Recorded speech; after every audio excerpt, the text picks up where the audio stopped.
Sir, विधानसभा चुनाव में कौन सी बड़ी भूल हो गई, चूक हो गई, गलती कहाँ हो गई जो सुधारेंगे आप? भाई गलती तो ऐसा है कि हम लोगों ने समाज में जाति की राजनीति नहीं की है, ये गलती हो गई है। समाज को हिंदू मुसलमान करके बांटा नहीं, ये गलती की है। समाज में रुपए के आधार पर वोट खरीदने का प्रयास नहीं किया, ये गलती की है। ईमानदारी से बिहार के लोगों को कहा कि भाई आप अपने बच्चों के लिए वोट कीजिए। लोगों को बात नहीं समझ में आई, लोगों ने वोट नहीं दिया है, कोई बात नहीं है। लेकिन जिनको वोट दिया, पैसे पर दिया, जाति पर दिया, धर्म पर दिया, लोग जो बदलाव चाहते थे वो बदलाव तो हुआ नहीं। बिहार में जितना भ्रष्टाचार नवंबर से पहले था उससे ज़्यादा भ्रष्टाचार अभी हो रहा है। बिहार में जितना अपराध नवंबर से पहले था उससे ज़्यादा अभी पलायन और अपराध हो रहा है। और सबसे बढ़ के जो जनसुराज का मुद्दा है पलायन रोकने का, आप देख लीजिए कि बिहार के बच्चों को आज भी 10 से 15 हज़ार रुपये के लिए बाहर ही जाना पड़ रहा है। सरकार ने चुनाव के समय में बड़ी बड़ी घोषणा की, अब बच्चों की और बिहार के लोगों की बात छोड़िए, मुख्यमंत्री ही पलायन करके जा रहे हैं। ऐसा है कि आप बड़े बड़े वादे करके जनता को भ्रमित करके वोट ले सकते हैं, लेकिन उन वादों पर खरा उतरना। नीतीश कुमार ने कहा था 1 करोड़ नौकरी देंगे हर साल, 3 महीना 4 महीना बीत गया, एक लोगों को भी नौकरी नहीं मिली है। और नवंबर के बाद जो सबसे गंभीर बात है, जो सबसे बड़ी बात जनसुराज ने कही कि पलायन बिहार का सबसे बड़ा अभिशाप है।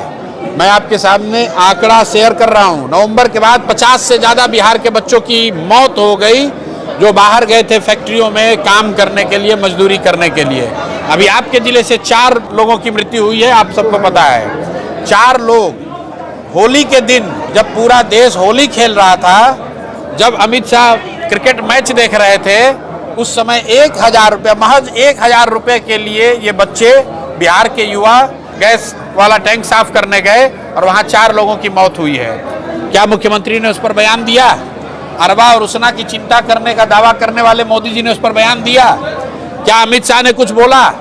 पासवान समाज की राजनीति करने वाले चिराग पासवान जो मंत्री बन के बैठे हुए हैं, उन्होंने कुछ बोला? मेरे भाई, जाति के नाम पर, धर्म के नाम पर वोट दोगे, पैसे पर आपने वोट दिया है, तो आपके बच्चों के साथ यही होगा। आप अंदाजा लगाइए कि जिस माँ का 25 साल का बेटा मरा होगा, उसको आज 10,000 रुपये चाहिए या अपना बेटा वापस चाहिए?